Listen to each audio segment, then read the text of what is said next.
Aurelio Luna, experto en medicina legal y forense, buenos días. Buenos días.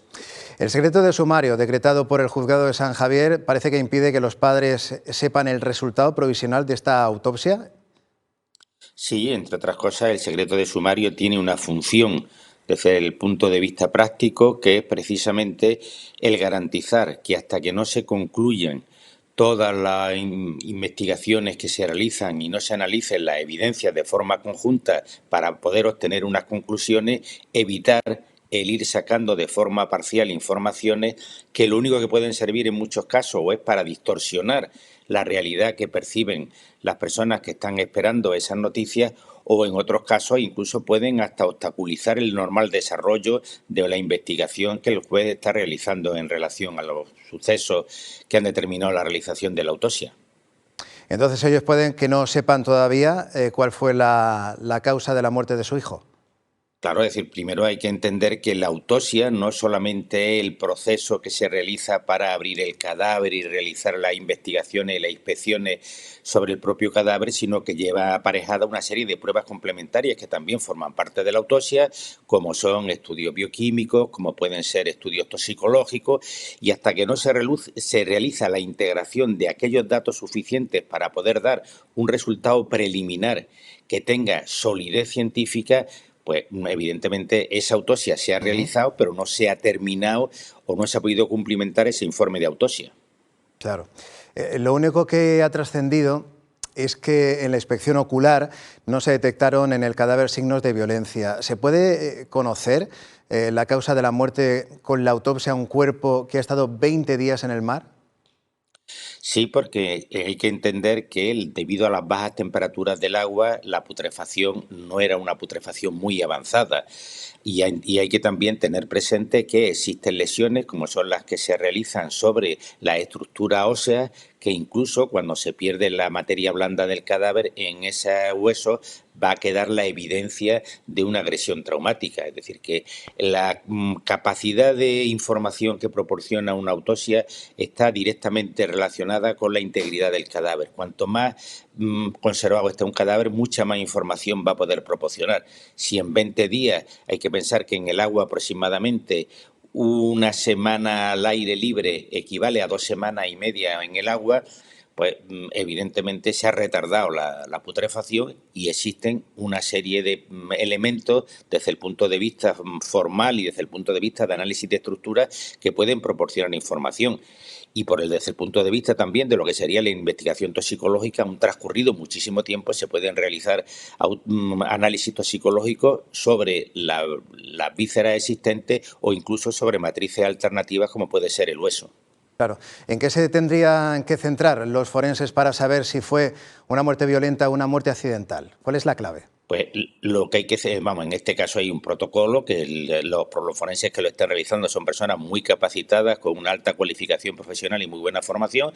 En este caso, primero se realiza un análisis lo más exhaustivo posible de lo que son el cuerpo, se le hace un TAC helicoidal, que quiere decir que Murcia, el Instituto de Medicina Legal de la región de Murcia, dispone de un magnífico instrumental, se realiza la apertura del cadáver, se analiza y se intenta obtener la máxima información posible, se toman muestras para el estudio toxicológico y se pueden tomar también muestras, en este caso, para ver si hubo una sumersión vital o no, es decir, si el sujeto falleció por un proceso de inmersión en agua salada, que para ello se utiliza, por ejemplo, la determinación de estroncio, otras muchas variables, y al final, una vez realizado todo el proceso, pues se obtienen unos resultados. Es decir, el cadáver, mientras mantenga estructuras, mantiene información. Cuanto más estructuras mantenga, es como un libro. Cuanto más hojas tenga el libro indemne, más se podrá leer en el texto existente. Entonces, hay que decir que 20 días permiten, en un estado de conservación aceptable del cadáver, obtener bastante información para poder resolver la incógnita si falleció de muerte natural, si falleció de muerte violenta, si falleció de muerte violenta con influencia o con implicación de tercero o no, en fin, toda esa información es la que luego tendrá que integrar el juez y tomar la decisión correspondiente. Claro. Lo único que sabemos, otro detalle, es que el cuerpo no estaba anclado al fondo del mar. ¿Sabría usted decirnos por qué no había emergido? Pues porque no se había producido el suficiente gases de putrefacción para producir que el cadáver se elevara. Hay que pensar que se trataba de una persona de poco volumen corporal, con lo cual cuanto menor es el volumen corporal, más fácil se enfría el cadáver y los procesos de preservación en un agua que se encuentra a una temperatura relativamente baja se ralentiza. Es decir, en esa situación puede haber dos situaciones que lo expliquen. Una, o hay una solución de continuidad en el tórax o en el abdomen que elimina los gases de putrefacción y evitan que el cadáver suba hacia arriba, o bien que no se hayan producido con la suficiente intensidad esos gases de putrefacción. La putrefacción se realiza en función del número de bacterias y del sustrato que las bacterias tengan. En una persona delgada, si se encontraba en ayunas, en fin, hay una serie de circunstancias que pueden explicar que se produzca una ralentización en el proceso enfisematoso, que es el que determina que el cadáver suba a la superficie y permanezca bajo el mar. Es decir, que no todos los cadáveres siguen la misma cinética, depende muchísimo de las características del cadáver y pues también incluso de la causa de la muerte, y sobre todo es crítico en este caso la cantidad de oxígeno que tenga el agua y la temperatura del agua. Se empieza a hablar ahora del teléfono móvil de Ivo con el que mandó su ubicación a una amiga. No ha aparecido, pero ¿podría aportar datos importantes? Todos los elementos que proporcionan información, esto es la reconstrucción de un puzzle. Hay fichas que son más importantes o piezas que son más importantes que otras, pero todos los elementos, las testificales, las evidencias circunstanciales, el estudio del teléfono móvil, los datos de autopsia, todo al final confluyen en una serie de datos que se tienen que ir colocando para conseguir la reconstrucción lo más exacta posible de los hechos.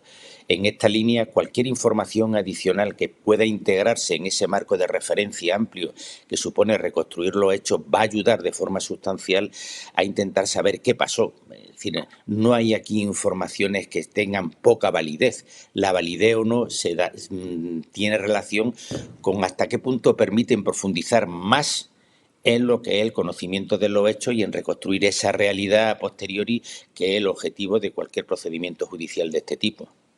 ¿Y qué responsabilidad tendría el chico mayor de edad a la hora de llevarse en una embarcación, como usted sabe, a dos menores, sabiendo que uno de ellos no sabía nadar? Bueno, en este caso puede tener una serie de implicaciones, pero quien tiene que establecerlo o no dependerá de las circunstancias, si forzó, si no forzó, el grado de madurez. Pensemos que a partir de los 14 años se establece un grado de madurez suficiente para dar un consentimiento para una intervención sanitaria. Es decir, ahí existen muchísimas variables que tendrían que analizarse y conocerse para poder establecer si existe o no algún grado de responsabilidad por parte del mayor de edad. Es decir, hasta qué punto, quién fue el que determinó, el que tuvo la iniciativa. Es decir, hay una serie de elementos que sin un conocimiento preciso de los hechos, decir cualquier cosa sería poder incurrir en un error sustantivo. Es decir, primero hay que saber quién tomó la decisión, cómo se realizaron, si se forzó, si se engañó a alguien, no se engañó a nadie. En fin, es un procedimiento que lleva a la toma de decisiones entre tres personas. Una vez que se tienen acceso a todo ese complejo entramado que lleva a tomar la decisión final de embarcarse y de robar una piragua, en fin, al final de todo ese proceso, en función del papel de cada una de las personas que participan en el proceso, y en este caso si existe un mayor de edad o otros menores de edad, con un conocimiento exacto se puede llegar a cualquier tipo de conclusión.